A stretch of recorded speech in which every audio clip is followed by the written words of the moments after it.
Introducción. En 2011, escribí un libro titulado Nunca pensé que vería el día. En ese libro, hablaba de los cambios que se estaban produciendo en los Estados Unidos y que cuando era joven nunca soñé que fueran posibles. En la primera mitad o más de mi vida, los principios del cristianismo eran lo que apuntalaba nuestra cultura. Ese cimiento fue puesto 2 siglos antes, y la mayoría de nosotros creíamos que eran demasiado sólidos y duraderos para no poder ni siquiera agrietarse. Pero sí se agrietaron. Como escribí en ese libro, nunca pensé que vería el día en que el matrimonio se quedaría obsoleto, la moralidad estaría en caída libre y la iglesia se volvería irrelevante para la sociedad. Pero ahora, tan solo 5 años después, casi creo que escribí ese libro demasiado pronto, pues los cambios que me asombraron entonces pronto se volvieron incluso más espantosos. En la media década que ha pasado desde que escribí ese libro, aquellas grietas que plagaban los cimientos de los Estados Unidos se han ampliado hasta ser grandes fisuras y han aparecido muchas más. La modalidad en los Estados Unidos ya no está en caída libre, ha tocado fondo. En los Estados Unidos, en la actualidad, todo vale.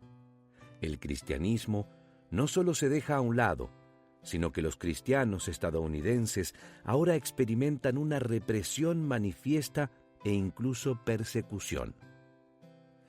La cortesía en política y la tolerancia de ideas contrarias han desaparecido.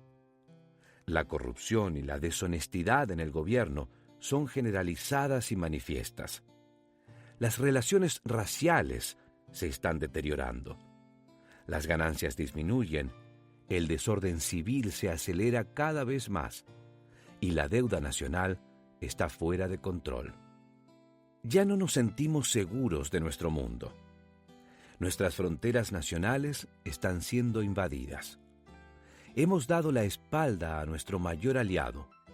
Nuestros otros aliados ya no confían en nosotros. Nuestros enemigos ya no nos temen. Y el mundo ya no nos respeta. Nuestros líderes nacionales parecen impotentes ante una Rusia reconstituida y ambiciosa, la proliferación nuclear en estados corruptos y el aumento del terrorismo militar. La inestabilidad asola ahora nuestro mundo nacionalmente e internacionalmente, de maneras que nunca antes habíamos visto en nuestra vida, creando una oleada nacional de ansiedad e inseguridad. Según sondeos de Brookings Institution, el 49% de los estadounidenses piensa que los mejores tiempos de nuestro país han quedado en el pasado. Por lo tanto, como puede ver, muchos en los Estados Unidos comparten mi percepción de que nuestra cultura, seguridad, moralidad, religión, economía y cortesía están en un proceso de grave deterioro. En mis conversaciones con personas de todas las edades, razas y profesiones, descubro una ansiedad más profunda e incluso temor a que las cosas no pueden seguir como están por más tiempo. Para muchas personas, está claro que nubes siniestras están oscureciendo nuestro futuro y que los acontecimientos están llegando a un punto crítico. Muchos se preguntan, ¿es este el fin? Cristianos y secularistas por igual están planteando esta pregunta. Los cristianos se preguntan si los últimos tiempos profetizados en el libro de Apocalipsis están sobre nuestras cabezas. ¿Es el desorden creciente que estamos experimentando un precursor del próximo rapto de la Iglesia y el regreso final de Cristo? Los secularistas se preguntan si la nación está al borde de colapsar hacia una anarquía económica, racial y política, o si alguna nación hostil como Rusia, China o Irán podría desatar su furia atómica sobre nuestras ciudades, o si terroristas islámicos militantes que inundan nuestras porosas fronteras podrían infligir daño suficiente para hacer que nos rindamos. Nuestra ansiedad actual me recuerda una historia que salió del bombardeo nazi sobre Londres, que comenzó a finales de 1940. Los londinenses rápidamente establecieron un sistema de emergencia de sirenas antiaéreas y refugios contra las bombas. Y más adelante, los niños fueron enviados a otras ciudades para mantenerlos seguros.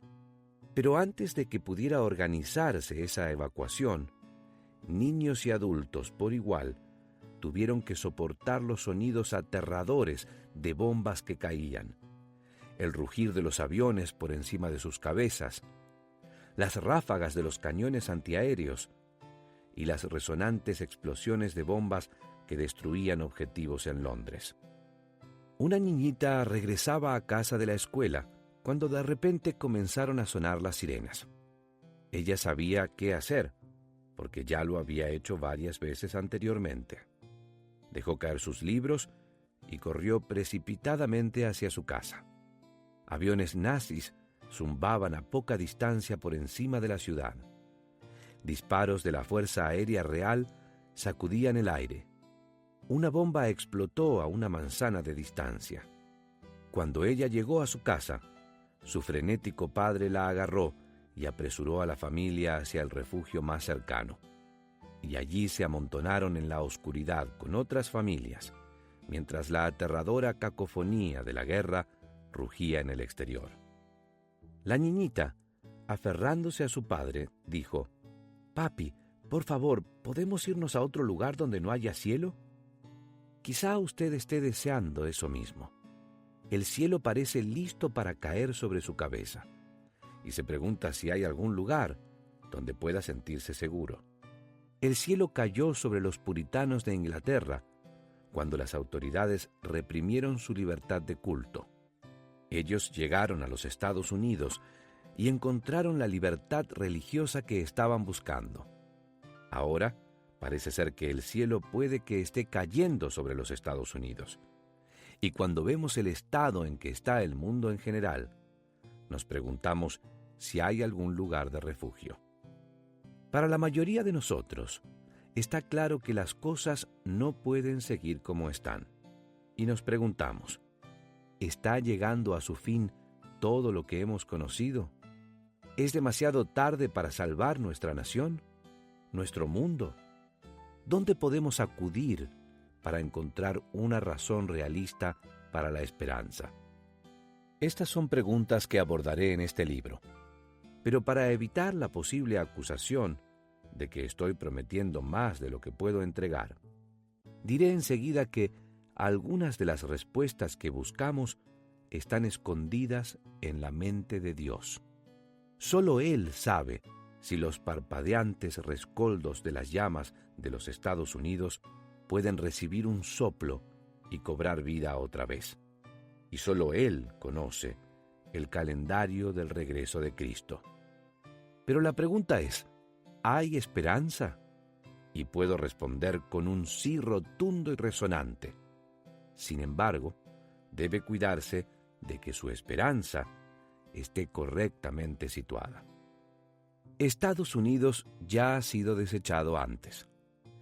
En la Revolución de 1776, muchos, posiblemente la mayoría, pensaron que el ejército improvisado de ciudadanos de las colonias no era rival para las experimentadas tropas británicas. Cuando los británicos capturaron Washington, D.C., en 1814, muchos pensaron que la joven nación había sufrido una muerte prematura. En los oscuros días de la Guerra Civil, muchos dudaron de que Estados Unidos sobreviviría y quedaría intacta, y el mismo sentimiento de desastre marcó la Gran Depresión de la década de 1930. Incluso en los primeros años de la Segunda Guerra Mundial, el resultado estaba lejos de estar asegurado, pero cada vez la nación sobrevivió a la crisis y resurgió con una fuerza renovada. ¿Volverá a revivir Estados Unidos? ¿Revertiremos nuestro descenso ¿Y recuperaremos nuestro respeto, fuerza y estabilidad? Quizá, o quizá no. Pero esas no son las preguntas que realmente deberíamos plantear. Si la supervivencia de Estados Unidos y la estabilidad del mundo son las fuentes de su esperanza, entonces su esperanza está tristemente mal situada. La pregunta que debemos abordar no es si los Estados Unidos y el mundo recobrarán su posición anterior, sino cómo responderá usted si lo hacen o si no lo hacen. De eso se trata este libro. En mis relaciones actuales con personas, veo 4 respuestas comunes a los crecientes temores acerca del futuro. 3 incorrectas y una correcta. La primera respuesta incorrecta es la negación. Muchas personas están enterrando la cabeza en la arena y viven con la ilusión de que nada cambiará materialmente, negándose a prestar atención a las nubes que se acumulan en el horizonte. La segunda respuesta incorrecta es la desesperación. El colapso es inevitable. No hay ninguna esperanza. No se puede hacer nada y estamos condenados. Las nubes en el horizonte se han colado en su alma, permitiendo que su temor al mañana oscurezca su presente. La tercera respuesta incorrecta es una contra la cual nos advirtió Salomón.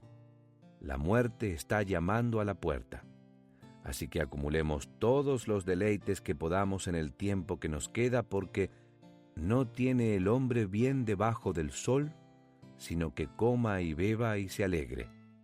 Eclesiastés, capítulo 8, versículo 15. Ninguna de estas respuestas es productiva. Ninguna de ellas ofrece esperanza. La respuesta correcta es mirar por encima de la tormenta que se está formando hacia la única fuente de esperanza sólida y segura, a Dios mismo. Esperanza en el futuro de los Estados Unidos y la estabilidad del mundo son poco más que meras ilusiones. No es confiable. La esperanza que Dios ofrece es la única esperanza realista y absoluta que conlleva la promesa de un resultado asegurado. No sabemos si Estados Unidos caerá pronto, ni tampoco sabemos cuándo regresará el Señor. Pero sí sabemos que cualesquiera que sean nuestras circunstancias, el deseo de Dios para nosotros es que vivamos sin ansiedad y con esperanza. Él nos ofrece planes de bienestar y no de calamidad, y quiere darnos un futuro y una esperanza. Jeremías capítulo 29, versículo 11. En este libro le mostraré cómo encontrar esa esperanza. Es una esperanza que no depende de si Estados Unidos cae o se recupera, o de si el orden mundial se estabiliza o se desintegra. Es una esperanza que se eleva por encima de los problemas y el caos, permitiéndole mantener su enfoque en su recompensa futura y soportar cualquier cosa que llegue, sea buena o mala, con gracia y con ecuanimidad. El beneficio añadido de esta esperanza es que quienes la ejercitan delante de otros establecen un ejemplo que bien puede marcar una diferencia en el resultado. Suficientes cristianos que muestran fe en Dios podrían ser la sal que salve a Estados Unidos.